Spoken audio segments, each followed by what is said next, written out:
Olá, sejam bem-vindos e bem-vindas. Eu sou Cíntia Bruneta, conselheira do CNMP e presidente da Comissão de Defesa da Probidade Administrativa.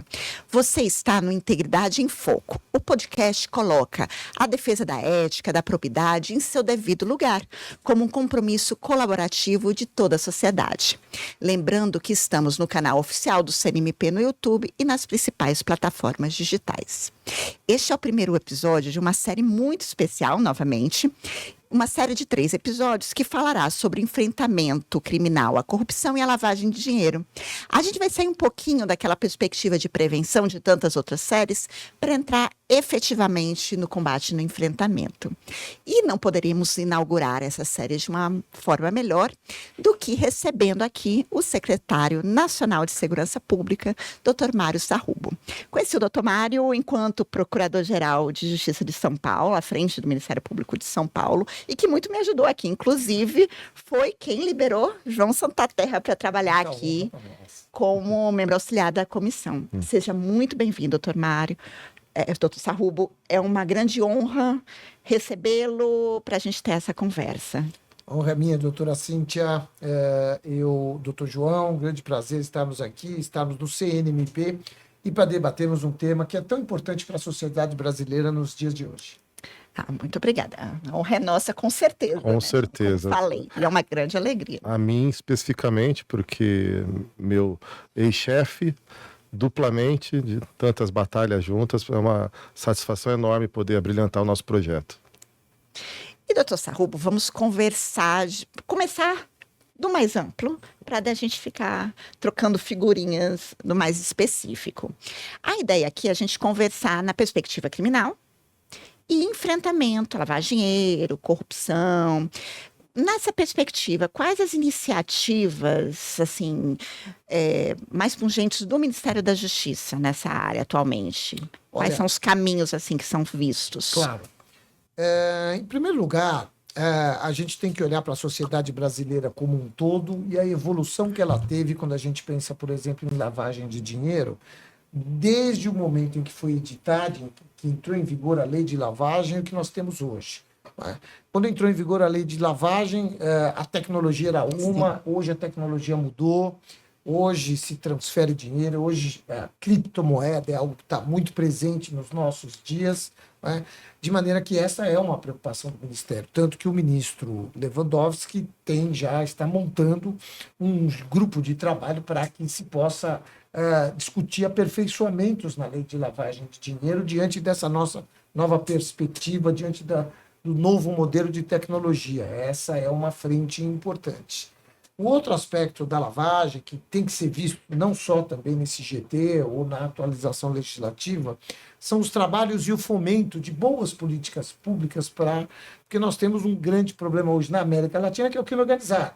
E o crime organizado hoje, ele trabalha numa lógica de acumulação de riqueza muito grande.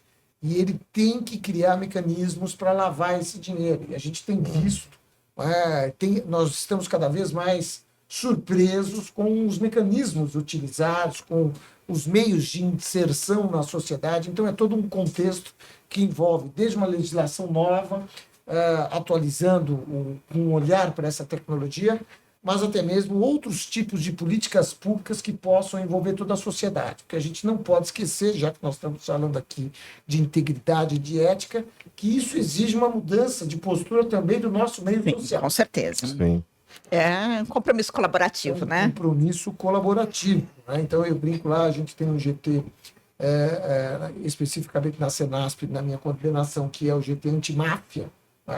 E nós estamos querendo inserir nesse GT dispositivos que mexam com a integridade das pessoas, do empresário, mesmo, que não toma as cautelas devidas ao contratar, por exemplo, uma organização criminosa. Às vezes não é um erro, não é uma má fé, é uma questão de falta de cautela, falta de governança e de compliance.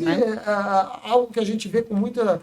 isso não é problema meu, eu estou fazendo o que é certo aqui, mas escuta aquele sujeito... Não, mas isso não é problema meu, eu estou fazendo meu negócio aqui, eu estou correto. Mas é um problema porque na sociedade como um todo, então a gente quer inserir também alguns termos que possam regular isso e trazer algum tipo de mudança no comportamento ético da sociedade ao contratar com essas pessoas. E essa iniciativa desse estudo, doutor Sarruba, é realmente de extrema relevância, porque, como o senhor mesmo disse, a sociedade evolui, as tecnologias evoluem e as cadeias produtivas evoluem também. E há necessidade realmente de sempre desse olhar para a regulamentação cada vez mais intensa para evitar as brechas que nós sabemos muito bem que a criminalidade organizada se aproveita de maneira intensa para entrar na questão da corrupção, lavagem de dinheiro nesse setor econômico, né? Muito bem pontuado, realmente. Eu estava aqui pensando e falando, a primeira vez que eu comecei a lidar com essa questão de lavar dinheiro, né, eu sou juíza federal, então, assim, há uns 2000 anos, sabe? A gente via. Não existia criptomoeda. Nada. Assim, né? Quase na fralda, mas não. Infelizmente é só o rostinho. Mas a gente lidava com ativos palpáveis. Né? Então a gente tinha os desafios, mas tinha os desafios a gente tinha vários, por exemplo, na recuperação de ativos, a gente tinha desafios relacionados, por exemplo, ao que a gente ia fazer depois de receber de ver o carro. Né? O que a gente ia fazer com depreciação, etc. E quando a gente está falando agora de criptomoedas em ativos virtuais, eu imagino que, embora a gente não tenha aqueles desafios de antigamente, a gente tem outros, né? Como é que recupera? Como é que rastreia? Pois é. Aí nós temos que trazer, como eu gosto de dizer, a tecnologia a favor do Estado. Né? Então vem a inteligência artificial, a gente tem inúmeras ferramentas, e eu penso que o Estado brasileiro precisa romper um pouco as barreiras e imaginar que o direito fundamental, as liberdades e tudo mais, a gente tem que sempre preservar isso, mas nós temos que usar a tecnologia a nosso favor. Né? Eu trago esse debate que está acontecendo na capital de São Paulo hoje, né? Quando a Defensoria Pública pega e recomenda ao prefeito que não use o reconhecimento facial nos blocos de carnaval para preservar a liberdade das pessoas no bloco. Esse é um debate que está... Estou sendo muito ouvido sobre isso. Eu tenho dito o seguinte: nós não podemos abrir mão da tecnologia, né? O que nós temos que fazer é punir quem faz mau uso dela. E é um pouco nesse campo que eu queria chegar. Né?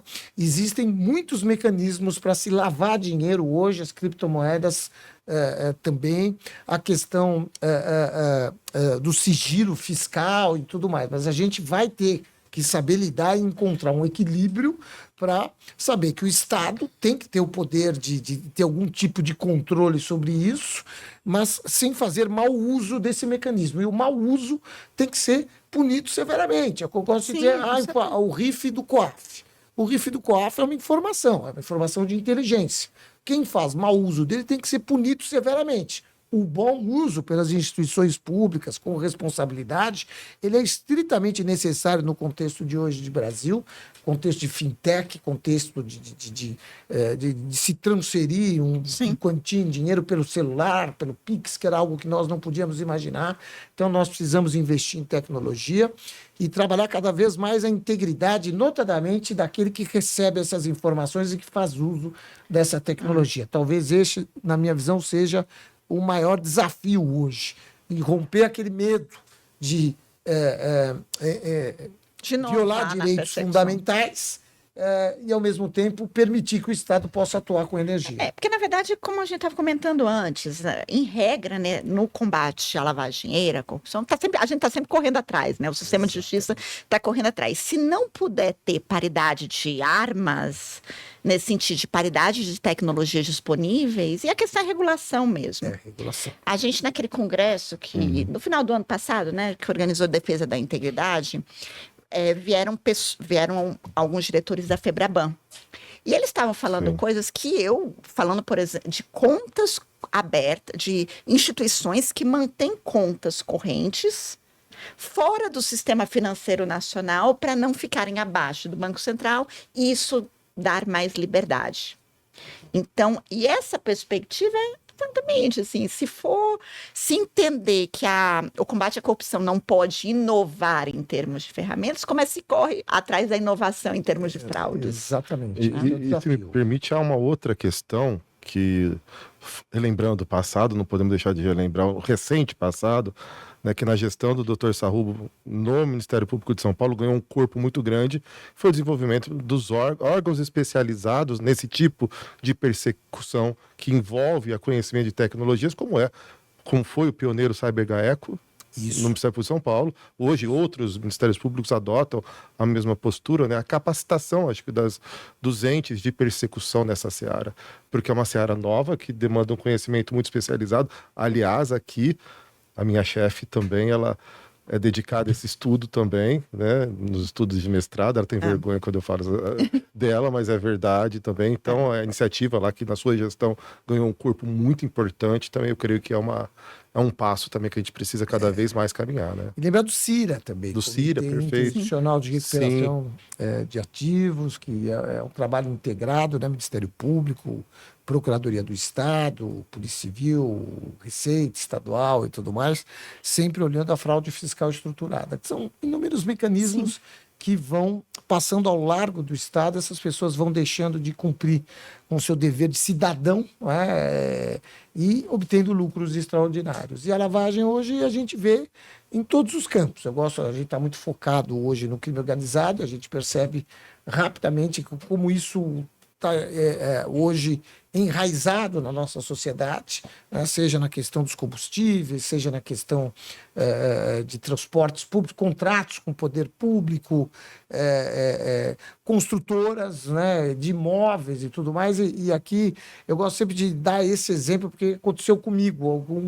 Um amigo X me telefonou e falou: olha, eu estou comprando um imóvel, mas me falaram que a construtora é ligada a uma organização criminosa. Não tem problema, né? Eu estou pagando, está tudo registrado. Eu falei: olha, tem problema. É uma questão ética, porque você depois vai... tem problema sim, você não pode deixar esse negócio prosperar. Se você tem essa informação, eu não tenho, mas se você tem essa informação, não entra, porque se fosse comigo eu não ia nem consultar ninguém. Um simples indício eu já ia para outro negócio. Né? Então é essa mudança de perspectiva que a gente tem que ter na sociedade.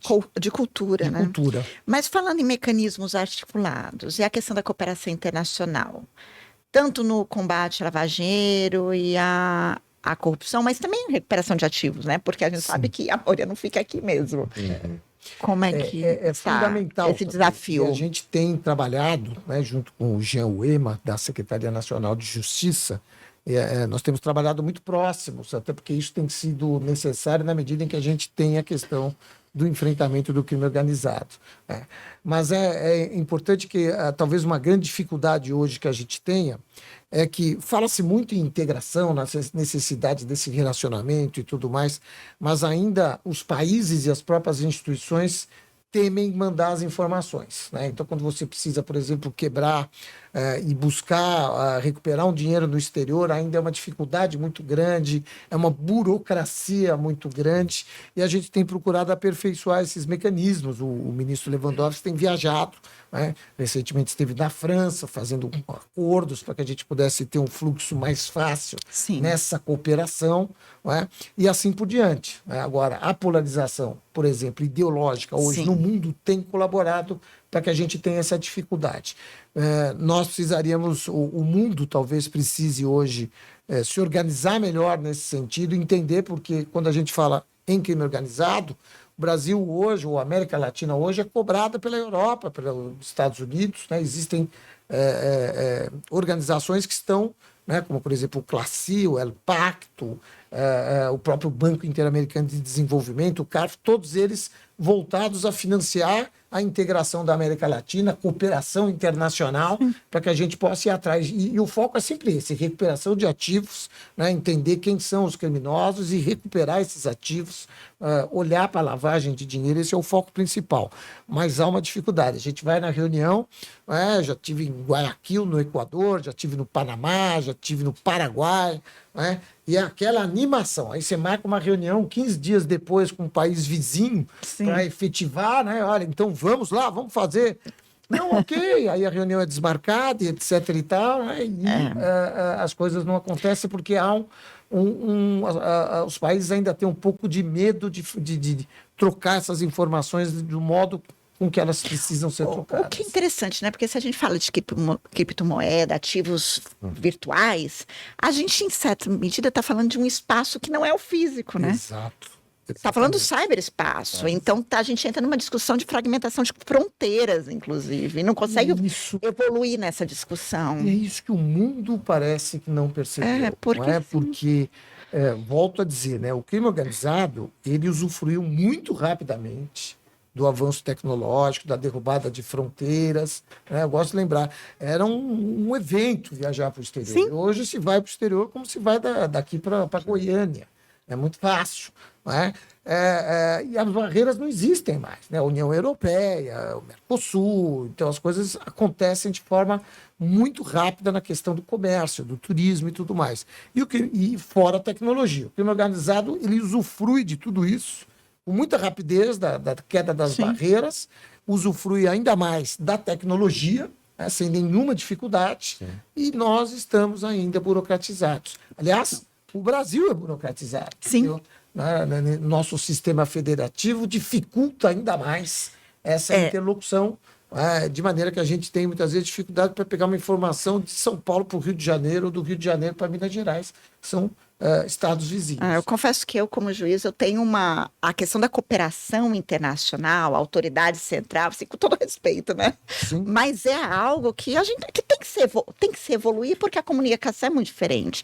Falando de ativos para o exterior, né? A gente falava que há 20 anos falava, mais de 20 anos, na verdade, CC5. Sim. Né?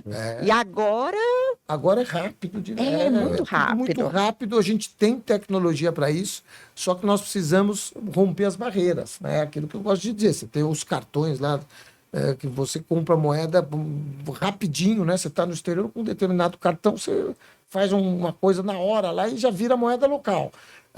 E nós, para obter aí uma cooperação, para saber a questão financeira, para saber os depósitos bancários, etc. e tal, ainda vivemos na Idade da Pedra, né, com barreiras ideológicas e ainda a barreira da questão dos países, né, entendendo que a autonomia, a independência e etc. e tal. Então, é um dos trabalhos mais difíceis que a gente tem. Nessa questão da tecnologia, inclusive o impacto dela no reforço da criminalidade organizada, né? Inclusive, eu trago aqui uma experiência, inclusive legislativa, da Espanha, que traz como uma causa de incremento da pena, de maior censura, o emprego de tecnologias avançadas.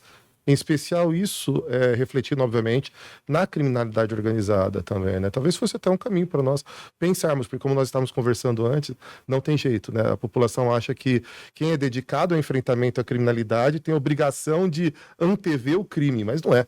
Nós sempre estaremos correndo atrás, por isso que a atividade é persecutória. Exato. Não há como ter o dom da premonição de quando o crime vai acontecer. Surge uma nova tecnologia, o criminoso vai a empregar, e nós teremos que nos adaptar. A reboque. Sim, estaremos sempre a reboque. Não é? Do posto de combustível, por exemplo, que tem sido muito utilizado para lavagem de dinheiro, é muito fácil você lavar o dinheiro do posto de combustível. Eu sou da área jurídica, a vida inteira de família da área jurídica, a gente tem muito fácil a gente tem na cabeça a facilidade dos mecanismos para se lavar o dinheiro nesse tipo de atividade.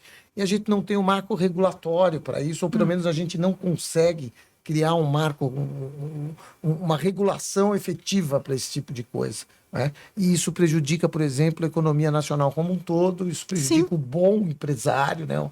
Que está pagando os impostos, que está criando emprego, gerando renda, gerando emprego. Ele é prejudicado porque o cara vizinho ele trabalha no prejuízo, né?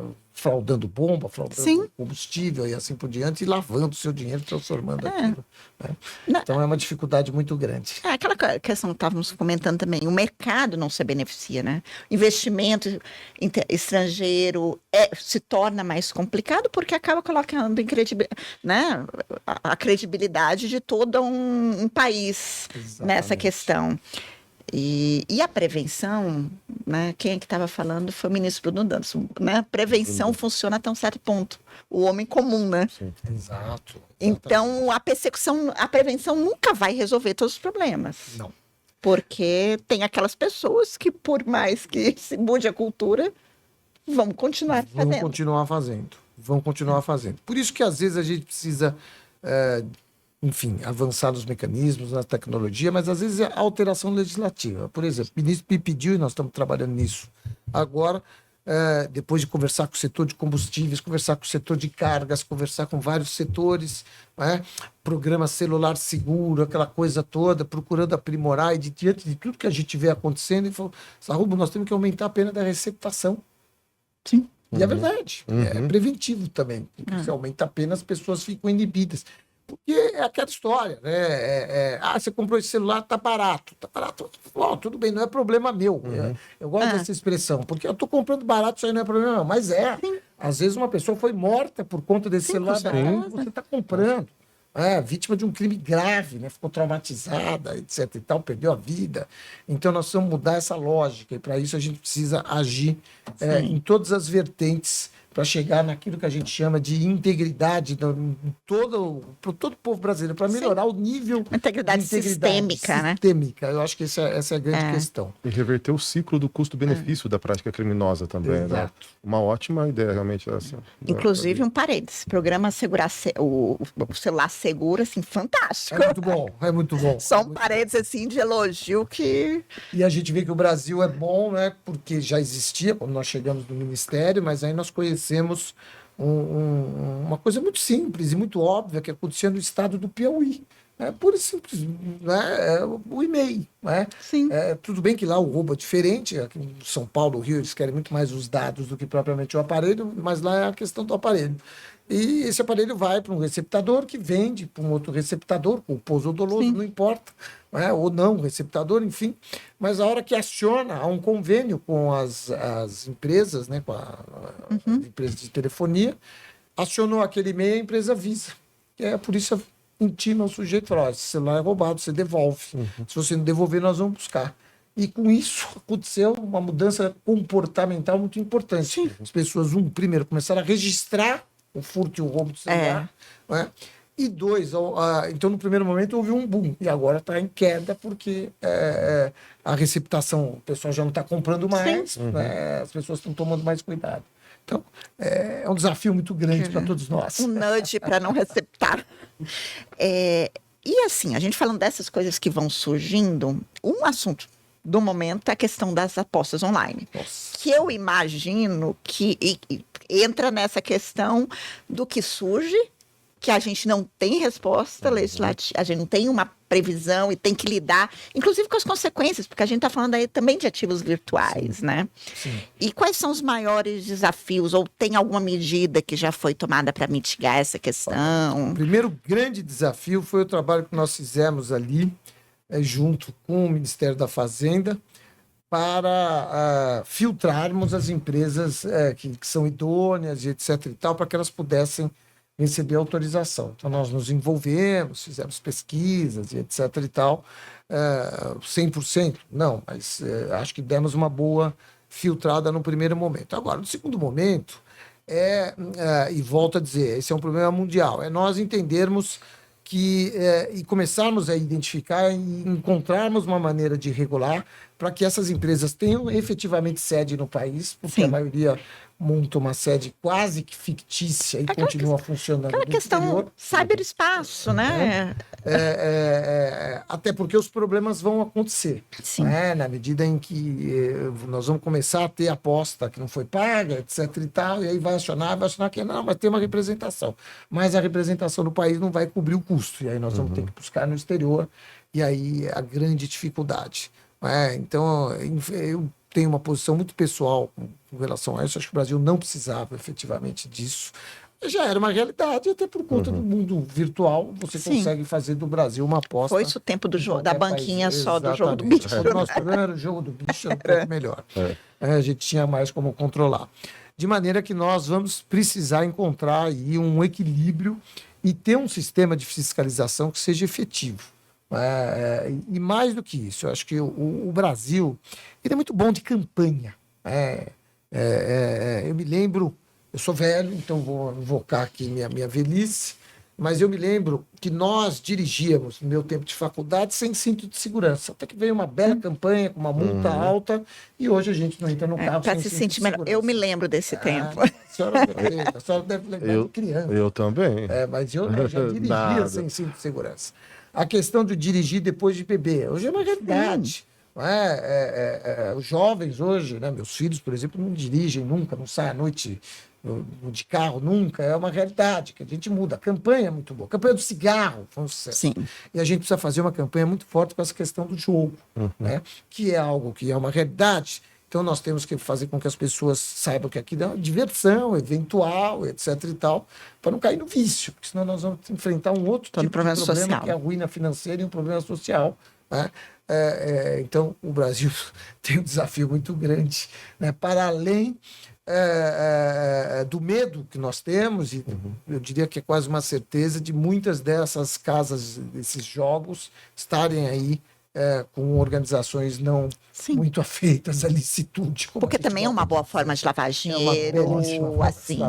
Talvez também reforçar o incremento das obrigações das empresas de apostas em fiscalizar quem é o seu cliente, a similaridade do que acontece no sistema financeiro regular. Mas acho também, que essa questão de não ser aqui, né? De estar num espaço não determinado. Essa é a questão. Elas têm até uma representação aqui, mas muitas vezes é uma representação. Eu tenho certeza que nós vamos começar a encontrar o mesmo endereço com várias empresas, um advogado representando várias empresas. E a questão é, o volume de dinheiro que circula nesse tipo de negócio, que é muito afeto à lavagem, ao mesmo tempo, como é que você garante eventual responsabilidade civil e tudo mais. Então, é um desafio muito grande. Nós fizemos o primeiro filtro, vamos ver como é que isso funciona e nós vamos ter que ir nos adaptando a essa nova realidade.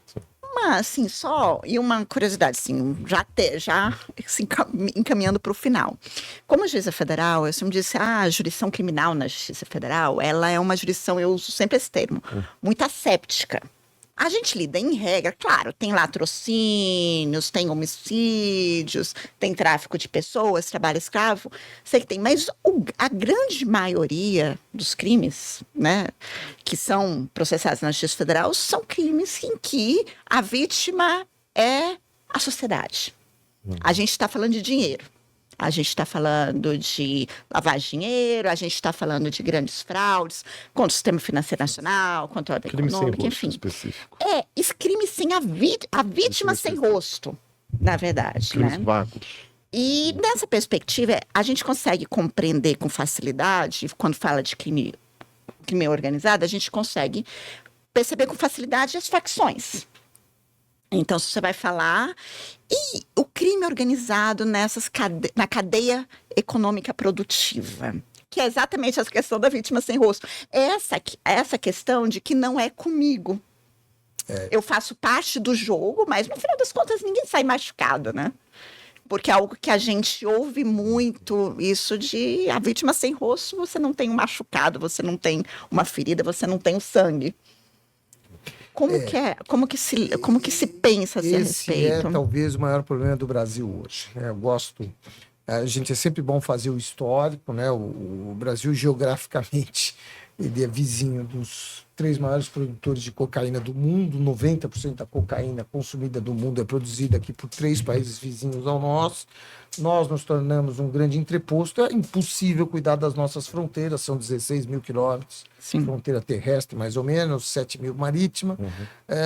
O Brasil é um grande entreposto. A nossa criminalidade organizada vem ganhando ainda muito dinheiro com essa atividade. E precisa escoar, precisa lavar esse dinheiro. E ela está lavando esse dinheiro, nós já tocamos nesse assunto no início, nas mais variadas atividades econômicas, e chegando a contratar, como se viu até com o poder público. Aquilo foi um exemplo. Nós ainda não sabemos qual é o tamanho disso em todo o Brasil, mas a gente já tem vários indicativos de que isso se torna uma realidade de norte a sul do Brasil e, como de fato já existia em outros países da própria América Latina e até na Itália, na Europa, a gente experimentou isso. E mais do que isso, né? Eles começam a entrar no cotidiano nosso, né? Como, por exemplo, financiando até time de futebol e atividades, esportes, dando uma cara de legitimidade para a sociedade. Então, nós vamos ter que ter um trabalho muito grande, né, olhando, eu diria que a lavagem hoje é o centro de preocupação no Ministério da Justiça, na Secretaria Nacional de Segurança Pública, quero crer nos nossos ministérios públicos, nas polícias, tanto que a gente tem lá, a gente está procurando trabalhar em rede, porque é a única saída, né?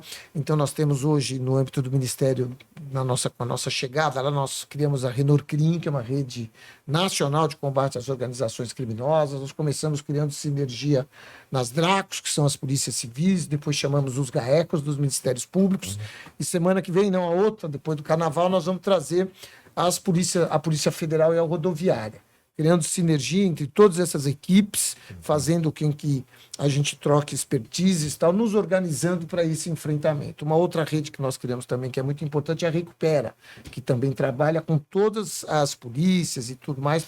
Vamos chamar os Ministérios Públicos agora também para Recupera, para a gente trabalhar o que é a recuperação de ativos, para identificar esses movimentos e trabalhar a recuperação de ativos. Então, esse é o grande desafio agora. O Brasil precisa entender que a criminalidade de rua, aquilo que tem nos incomodado, né, os crimes bárbaros que a gente tem visto aí nas grandes cidades, eles, na verdade, é reflexo de algo muito maior que está acontecendo e que não aparece tanto para todos nós.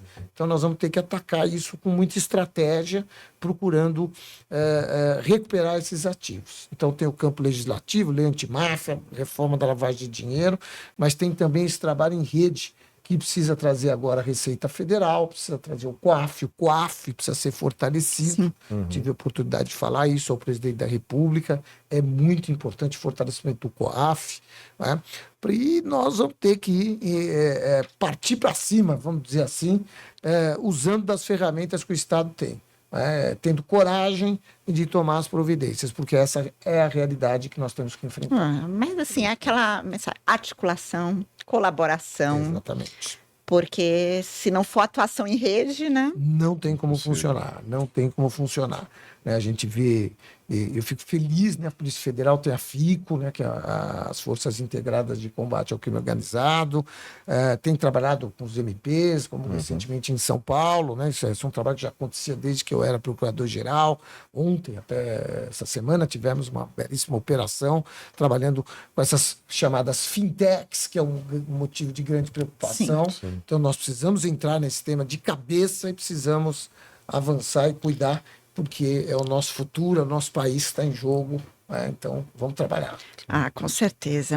Puxa, seu secretário, doutor Sarrubo, muito obrigada. Foi um grande prazer, né? Eu ficaria Enorme, aqui, né?